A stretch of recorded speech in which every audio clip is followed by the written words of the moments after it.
Hey guys, Dan here. Today we're having a look at the Cube Controls GT Pro version 2. You know it by now, the usual disclaimer first, the wheel was provided by Cube Controls. Of course, that has no impact on my opinion, and Cube Controls does not get to see this video before it's posted. Let's talk about the price. The button box, without the wheel, without the spacer, without clutches, is 619 euros plus taxes and can be configured to a complete package like you see it here, which will include clutches and which will include a steering wheel. And this version here is 1042 euros. This is the most expensive one. Also, this is without taxes, so you have to take that into consideration. But I would recommend to just check the website. There are so many different versions of this. I don't want to talk about all of this, but basically from 619 to 1042 euros. They are pretty much two different shapes, either the C shape or the GT0 rim. I have both here. We'll talk about both. The GT0 is a tiny bit cheaper by about 100 euros compared to this, but there's also a cheaper D-shaped version. Just check the website for all the options because really there are so many. All the D-shaped wheels are 320mm in size and the GT0 is 300mm in size. So as you can probably tell from the price point, this is definitely priced for the high-end market. But is it also high-end? Let's find out. As with all the Cube Controls products, it does come with a very nice box and presentation that I really like. And talking of like, if you like the content, I would highly appreciate if you could maybe hit the like button. Maybe we can get this video to the magic number of 1000 likes. That would be very cool. Also leave a comment down below what you think of this wheel, or if you have no opinion, just leave your favorite emoji for engagement. What you get with the button box is also a little plastic bag with all the necessary tools that you need to apply the stickers, to mount your quick release and everything. That is very nice and convenient because you have everything at hand and you don't have to spend hours searching your tools, which of course would never happen since you are very organized, right? The wheel does feel very solid, and this D-shaped wheel here, it feels really great. It's called Reparto Corse perforated. I don't know what that means, but the wheel feels good. It's made out of leather, stitched on the inside, feels very nice. It also has a perforation that you can see here. And then if we look at the GT0, it's also very nice in your hands. They call this rubber, but it actually feels more like a hard PU foam or something. It's not very grippy, especially without gloves. But if you always drive with gloves, with grippy gloves, this should be fine. I've also had the old GT Pro. Unfortunately, I don't have that anymore because I sold it a few years ago. But compared to this, the GT Pro version 2 is a very nice step up. But I think we'll talk about build quality and specs. Basic specs. You have a 320 or 300mm wheel and a relatively thin carbon fiber plate. I would say it's like 2.5 or 3mm, but it's still more than sturdy enough. The back is made out of die-cast aluminum, so in terms of rigidity, no concerns here. We do have 6 RGB buttons, of course, fully controllable via SimHub. We have 2 RGB toggle switches. Then there are 2 thumb rotaries on the sides here, 2 regular rotaries. And these also come with RGB backlight, 2 funky switches. And then the wheel can either be connected via the Cube Controls magnetic cable or via Bluetooth. In Bluetooth mode, Cube Controls claims that the battery lasts about 50 to 60 hours without LEDs. And with the LEDs at full brightness, you're looking at about 10 hours. And you can, of course, control all the colors, both in wired and in wireless mode. I said in the AMG review, I think that it's not possible in Bluetooth mode. That's actually wrong. You can use this with SimHub, whether you're on a wired connection or on the wireless connection. Also, the button box is very light. And considering that it's relatively small, and with all the mass being close to the center, this will be a very nice wheel also if you have a lower end direct drive with maybe not so much power. But I think we'll start looking at the backside first, and we will start with the shifters. We do have a nice sandwich design made out of carbon fiber and aluminum. It looks very nice. The build quality is pretty much perfect, to be honest. There are small bearings being used for play-free operation, and there's absolutely zero play. Like, even if you try, it's super solid, very nice. The angle of the whole shifter assembly and the gap to the shifter is adjustable with these screws here. So you can loosen these on both sides and then adjust the angle and the gap to your liking. I think the default position, which is the furthest away, works very well for my hands. I have L or XL sized hands in terms of glove size. So this is very nice. I do think that the pedals itself, again, could be a little bit lower, but that is a thing across all the Cube Controls wheels. I think their shifters are a little bit too high, even though here it's not a big problem. On the F-Core, I had to invert the pedals, but here this is still fine. Then you can also slide the pedal to the inside, to the outside. Again, this is on the most outside position here, works very well with the D-shaped wheel. Also with the GT0, I've had it in this position, even though maybe 1 or 2 millimeters closer to the inside would be better. But you can pretty much adjust everything you want with the shifters. Then what Cube Controls is using are contactless Hall sensors to basically measure the position of the pedal and then transform this into a shift signal for the game. These are analog readings and you will have to calibrate them. They might drift a little bit, so you might have to calibrate again after a few months or so. It's not really a big deal, but keep in mind that this can happen. It is a relatively low throw. I measured this at about 3.5 millimeters, and also the activation force needed to push the shifters is very low, measured at 5 Newton. In my opinion, the magnets should be a little bit stronger. I did have some accidental shift inputs with this, and I think something that they used on the AMG wheel felt nicer than these, even though these look a bit better. The AMG wheel was an activation force of 8 Newton for comparison. There's no damping in either direction, but because of the low throw and activation force, they are not terribly loud. If I go closer to the microphone here, you can hear it. I don't think it will bother anyone in an apartment, but they are not quiet, but they are also not super loud. Then we'll have a closer look at the clutches. Build quality also very good. No sandwich design here. This is a full aluminum body clutch.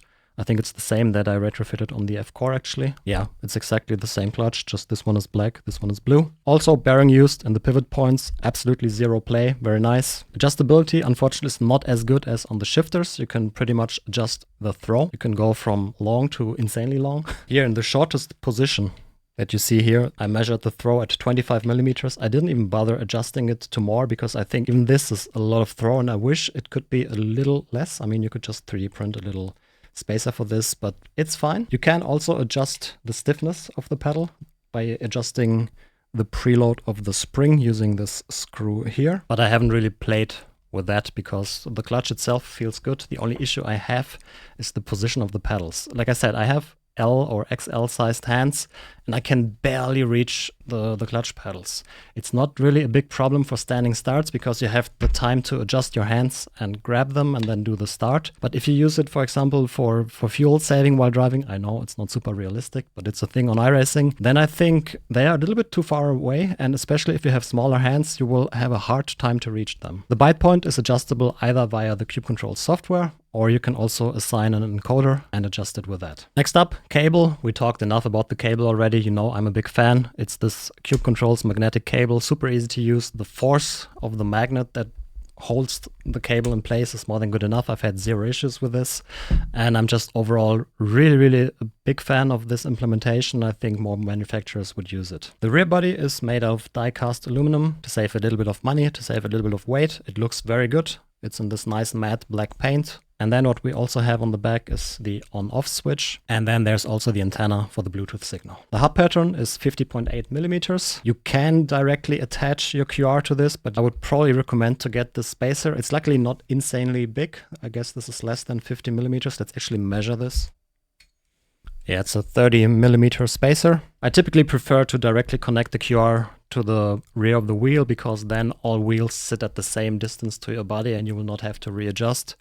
But I think something like 30 millimeters is probably negligible and still okay. Just keep in mind, if you build your wheel arsenal, make sure you get wheels that all can fit the same spacer, otherwise it will be strange. Then something we'll have a look at later, you can see there's also a little connector here. We'll try to mod this for a truly wireless connection without having to load the wheel, but we'll see how that goes. It's the same USB signal that is on the magnetic connector, so I measured that. Both connectors are in parallel. Could be very useful if you use an Asetek base, for example. You can just connect their QR internally to this. Or Cube Controls also has some wireless QR. I guess that's what that actually is being used for. But yeah, let's have a look at the front next. On top, we do have a shift light indicator with 5 LEDs. Honestly, a few more LEDs would have been nice here, but it's definitely much better than having no shift lights at all. Then we do have 6 plastic RGB push buttons, fully configurable via SimHub. The diffusion is not very good. You can clearly see where the LED is sitting. It's probably negligible when you're actually driving and not focusing too much on the wheel, but if you look at it closely, it could be done better. The buttons feel decent, nice and clicky, relatively short amount of travel. And I measured the activation force at 5.2 Newton. Unfortunately, it's not the same spring-loaded button technology as used in the AMG wheel. Those are just the best buttons in my opinion, but these are still good. The buttons are surrounded by a plastic shroud that looks a bit cheap and feels a bit out of place in a wheel in this price range, but it is what it is. It's not terrible, but I definitely would have loved to see aluminum here. Then we have 2 toggle switches in the middle. Typically those have RGB, but I guess I didn't program it in SimHub. Let's actually turn off SimHub, restart the wheel. Then we should get the default colors here.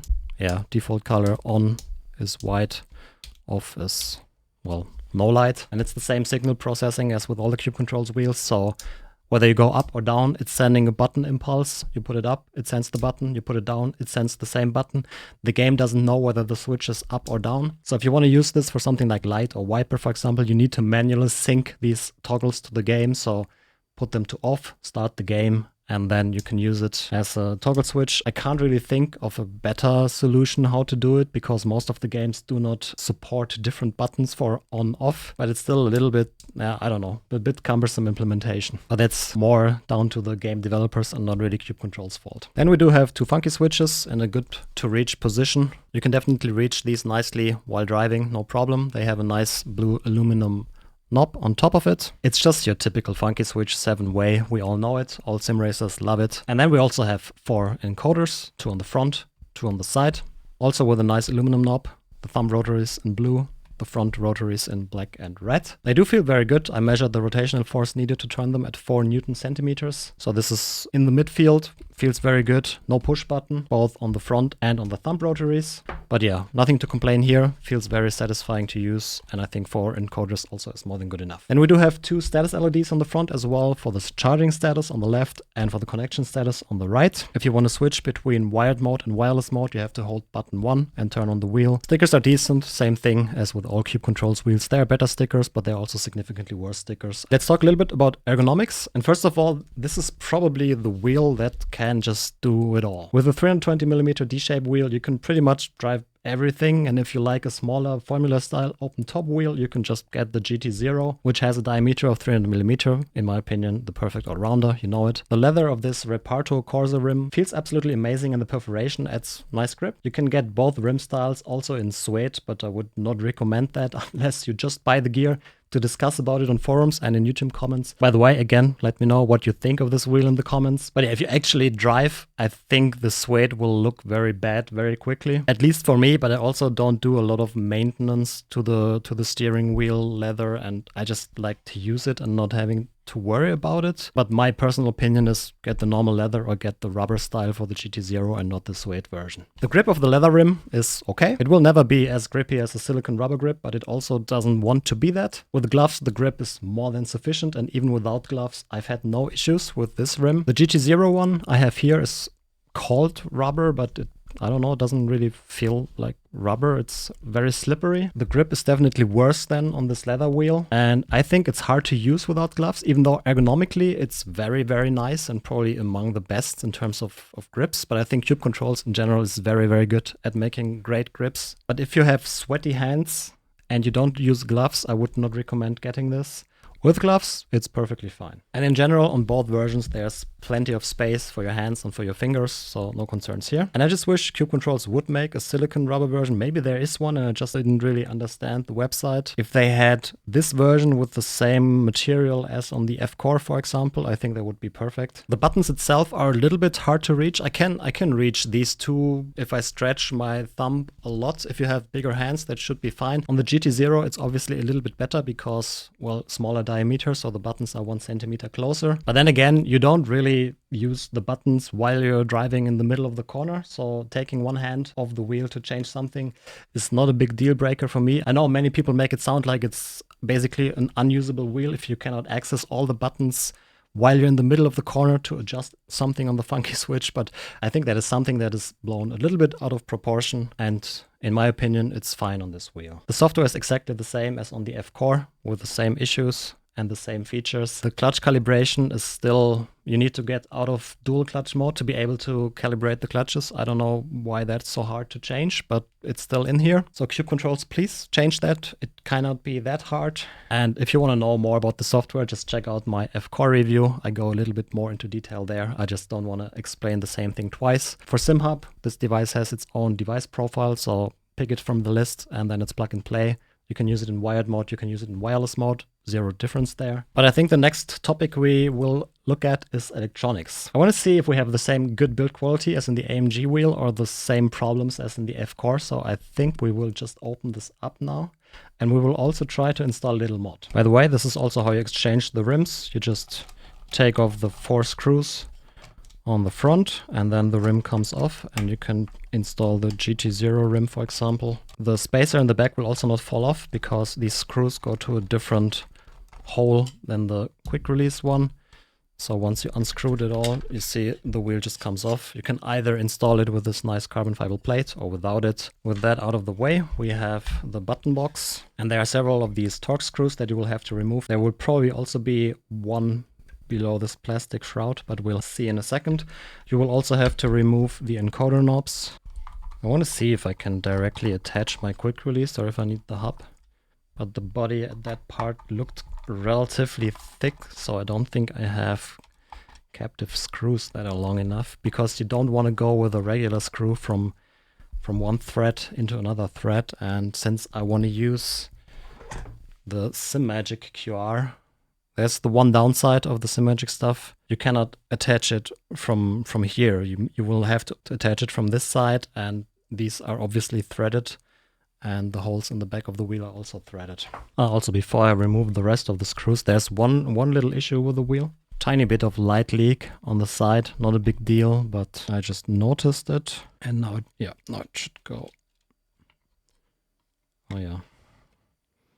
Yeah, we have the same problem as on the F-Core. Yeah, this isn't just something that you don't want to see on a wheel of this price category. I mean, the wheel works fine, but having squished cables like that on a wheel for 1,000 euros should not happen. I think Cube Controls needs to be a bit more careful on assembly. I mean, if it works, it's fine. It typically, once it's squished into place, it's unlikely that it will break afterwards, but still not ideal. And here you can also see the holes on the front for the steering wheel, and then the 6 holes for the QR.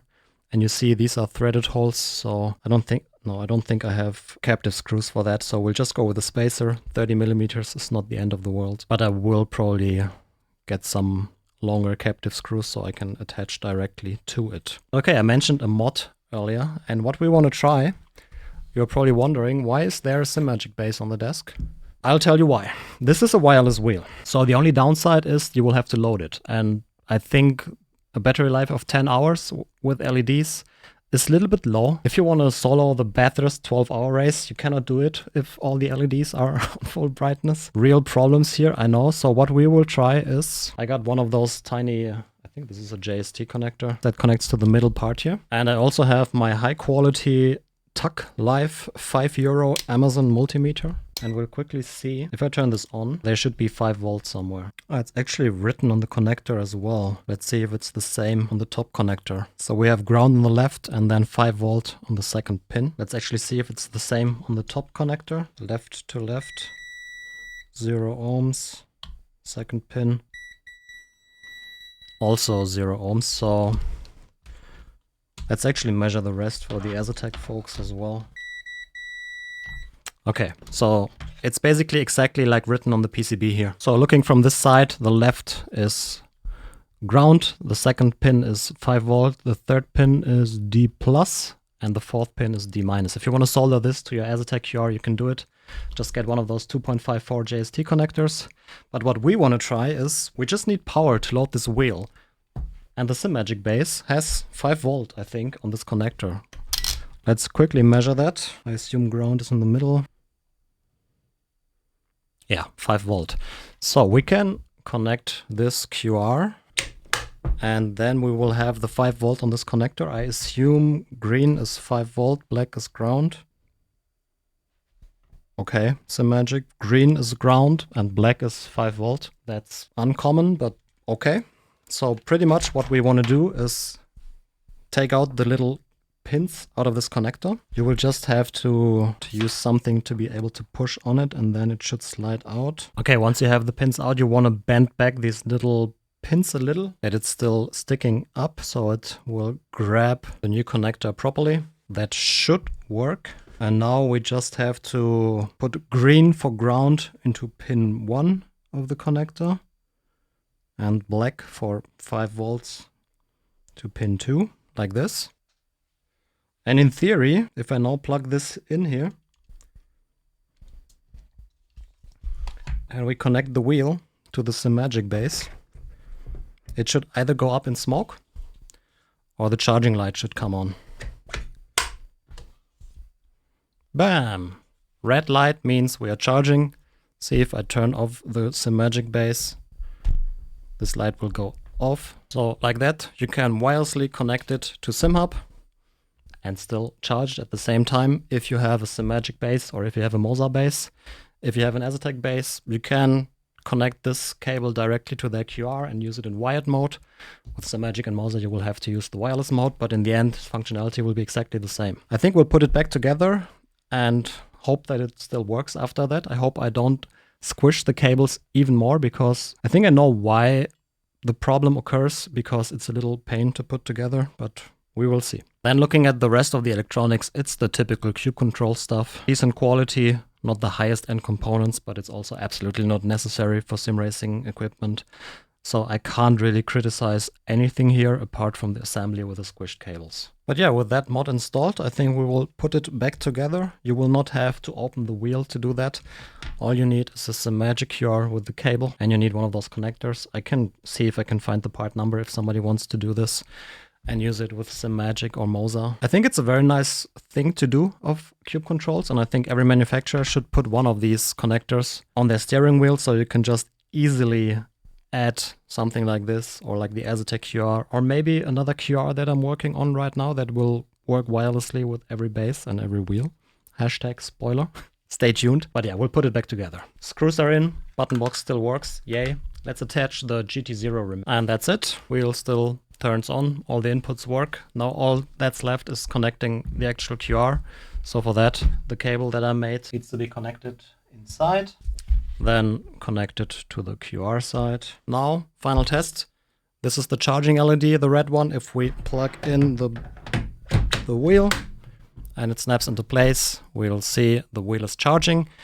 Connection is wireless to SimHub, all the LEDs work, and you will have to not worry about battery life. All right, one on track. This really can be the perfect all-rounder. Formula-style cars that require faster steering inputs will work very well with GT0 rim, whereas classic GT cars will fit the D-style rim very well. You can also switch between them super quickly. All you need is to loosen these 4 screws, and the rim comes off. It's probably a matter of 1 minute to exchange the rim. You can also add custom wheels. All you have to do is drill these 2 holes for the toggle switches, or remove the toggle switches, but I wouldn't recommend on doing that. Overall, I think this will find many fans because it looks great, has most of the stuff sim racers want, and can be used for anything. My recommendation to Cube Controls would be offer the GT0 rim with silicone handles. I think that would be very, very nice because of the extra grip you get with it. The buttons are all nice and easy to reach, at least if you are on the GT0 rim. The gap is a little bit large with the D-shaped wheels, but it's still manageable. Unfortunately, the build quality and feel of the inputs seem to be a step backwards from the AMG rim, but are still something that I would call good. The squished cables, however, is not something that you should find on a steering wheel of this price. Competitors that come to my mind are iRacing and SimCore. The STD98, this is an older version, but the 98 will probably be a strong contender to the GT Pro V2, even though it will be priced above the Cube Controls. But knowing SimCore's perfect build quality, I definitely would love to check their button box out. iRacing also has a series of button boxes that are less feature rich though, and also feel a bit more toyish in my opinion with the colorful plastic buttons. And last but not least, another nice option is the new Simacube wheel. I think this also will be a strong competitor to all these. With a similar price tag, I mean, you can only buy it with the wheel and with dual clutches, so it is a bit more expensive than the base version, but in a similar configuration, they are priced similarly. And I think this will also be a very nice option. I personally love the blackout look with only minor orange accents, but we'll have a look at this wheel in a later video. Still, overall, I think this is a great successor to the GT Pro wheel. With only a few minor things that I disliked, I definitely would have no problem recommending this wheel to anyone. But yeah, that's it for the review. If you found it helpful, maybe like the video, leave a comment down below and subscribe to the channel. And thank you very much for watching, and I hope to see you all in the next one. Bye bye.